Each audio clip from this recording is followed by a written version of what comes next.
I just got married and I took my wife to my father in the Lord. This is my wife. I took her before we got married, and after we got married, I took her again.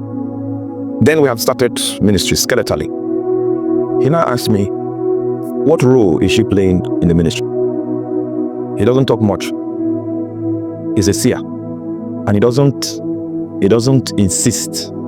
In fact, for him to even tell you what he sees is a serious case. So we went there. I think she likes singing, so she's in the choir. He now laughs. And anytime he laughs like that, it means you are wrong. But he will not tell you what is right. He won't tell you. So it means even though I got married to her, I didn't know. I knew her after the flesh. And that was the situation for a long time. Until one day, and I said, okay, all the books that you recorded, the things that God has told you, bring them. That was when I realized that she has an intercessory ministry.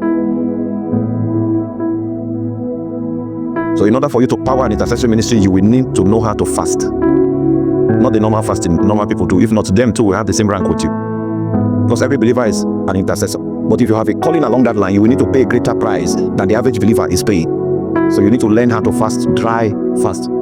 This is me training her now, because I'm beginning to know her. So I know the prescription. I know what to. Are you there? So she started the dry fast. So you can go 7 days without food. Then she began to grow into what? Because I realized who she was. No longer after the flesh.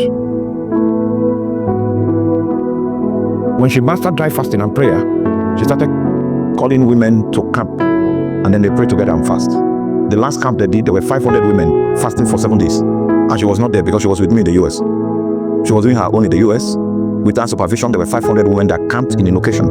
And there was no food, no water. The tools that God has given me because of my calling are tools for fight. I am an intercessory warrior. I fight. Sometimes darkness comes to cut me off. And when I notice that signal, my last line of defense is to tell those women, it's time for dry fast. Anytime I summon them, there is no problem under heaven that we cannot defeat. I'm telling you my secret. Even if Satan comes armed, call them. And when those women gathered,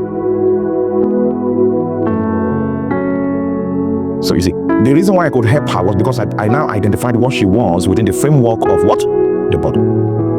Henceforth, the Bible says, no we, no man. Not in the flesh. So the first person you will need to discover is yourself within that framework.